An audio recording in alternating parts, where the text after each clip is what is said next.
अस्सलाम वालेकुम, this is ODA foxtrot from defence outpost. तो पाकिस्तान एयरफोर्स के पीएफएक्स प्रोजेक्ट के अंदर एक और बहुत बड़ी अपडेट है। इवन दो हमने कुछ ही दिनों पहले इसके ऊपर प्रॉपर बात की थी, जहां पर ऑफिशियली इसके बारे में पहली दफ़ा डिटेल्स को अनवील किया था, हमने उनको भी डिस्कस किया था। लेकिन अब जो अपडेट आई है, एक जो पिक्चर आई है, वो इससे भी ज़्यादा इंपॉर्टेंट है और वो फर्दर इसके जो फैक्ट्स हैं उनको सामने ला के रख देती है। तो आज हम लोग इसके ऊपर बात करेंगे। लेकिन वीडियो में आगे बढ़ने से पहले अगर आप लोगों ने अभी तक चैनल को सब्सक्राइब नहीं किया, please make sure to like this video and do subscribe to the channel, और वीडियो आपने एंड तक देखनी है। तो पीएफएक्स बेसिकली पाकिस्तान एयरफोर्स का ही एक नया indigenous hyper fifth generation aircraft है। ये JF-17 की ही एक आइट्रेशन है, मतलब कि उसके ब्लॉक्स के ऊपर ही बेस्ड है। मतलब कि जितने भी हमारे ब्लॉक 2 ब्लॉक 3 हैं उन्हीं के ऊपर बेस्ड है, लेकिन एक अपग्रेडेड डिजाइन है विद स्टेल्थ फीचर्स। कुछ दिनों पहले जो हमने फैक्ट्स डिस्कस किए थे उनके मुताबिक ये एक प्रॉपर फिफ्थ जनरेशन एयरक्राफ्ट नहीं होगा, बल्कि एक 4.5 प्लस जनरेशन का एयरक्राफ्ट होगा। तमाम मामलों के अंदर JF-17 ब्लॉक 3 से बेटर होगा, चाहे वो सेंसर कैपेबिलिटी हो, वेपन्स कैपेबिलिटी हो, कैरिंग कैपेसिटी हो। इन तमाम में JF-17 ब्लॉक 3 से जो आने वाला PFX प्रोजेक्ट है, PFX की अम्ब्रेला के अंदर जो एयरक्राफ्ट होगा वो उनसे बेहतर होगा। ऐसा तकरीबन एक हफ्ते पहले कंफर्म हुआ था। पाकिस्तान एयरफोर्स के ऑफिशियल ने इस चीज को कंफर्म किया था आइडियाज 2024 के दौरान। लेकिन हमारे पास इस टाइम पर एक ऐसी फोटो आई है जिसके अंदर बहुत सारे जो फैक्ट्स हैं वो चेंज हो जाते हैं इस पूरे प्रोजेक्ट के बारे में। तो ये है वो पिक्चर, या फिर इसे आप डायग्राम भी कह सकते हैं, PFX प्रोजेक्ट के स्टेपिंग स्टोन्स की। मतलब कि जो जो पॉसिबल और इंपॉर्टेंट स्टेप्स उस प्रोजेक्ट के अंदर हैं वो इस डायग्राम के थ्रू मेंशन किए गए हैं। इसमें जो सबसे पहली कैटेगरी मेंशन की गई है वो JF-17 OCU की गई है, जिसका मतलब होता है ऑपरेशनल कैपेबिलिटी यूनिट। ये JF-17 के वो यूनिट्स हैं जो कि ब्लॉक 1 और ब्लॉक 2 के हैं, जिन्होंने प्रॉपर ऑपरेशनल कैपेबिलिटी को अचीव किया था। अब ये PFX का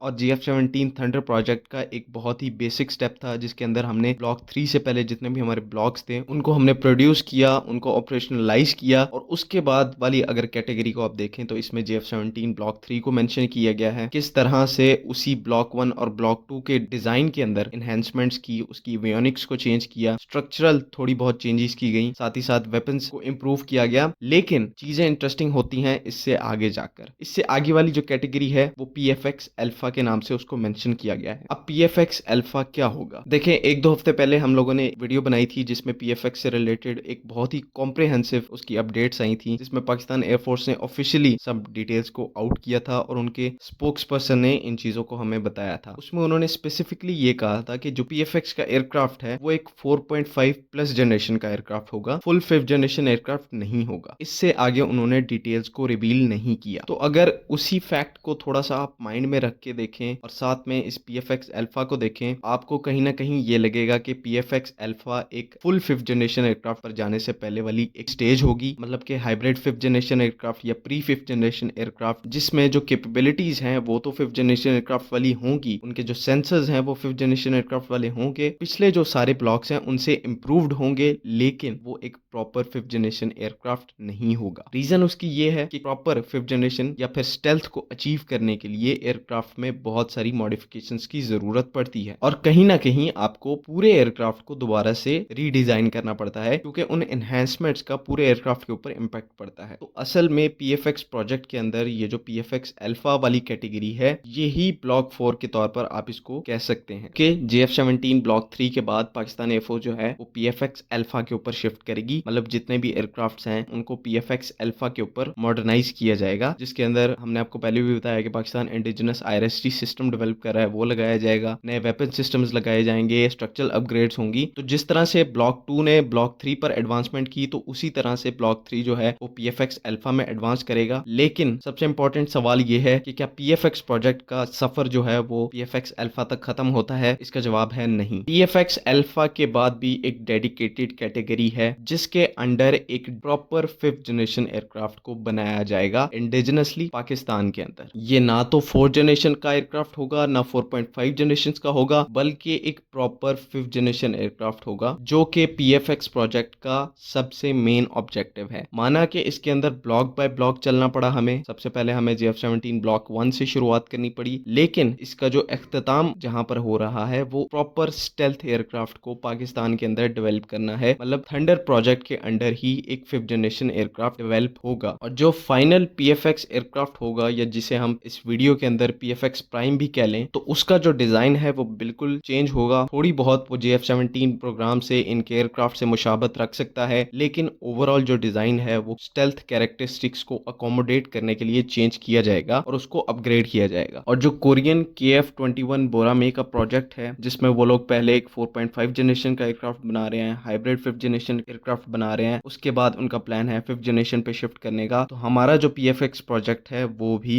बिल्कुल KF-21 बोरामे के प्रोजेक्ट की तरह बहुत ही ज्यादा सिमिलर है, लेकिन यहाँ पर यह है कि पाकिस्तान ने इसके ऊपर काम जो है वो बहुत पहले से स्टार्ट कर दिया था और इस फील्ड के अंदर, इस प्रोजेक्ट के अंदर पाकिस्तान और चाइना ने अच्छा खासा R&D पुट किया है, जो कि इंशाल्लाह आने वाले 4 से 5 सालों के अंदर हमें इसका जो आउटपुट है वो देखने को मिलेगा। आई होप कि आप लोगों को इन्फॉर्मेशन जो है वो समझ में आ गई है। अगर इसमें कोई कंफ्यूजन है तो काइंडली कमेंट्स में जरूर पूछें। बाकी अगली वीडियो तक के लिए अल्लाह हाफिज। पाकिस्तान जिंदाबाद।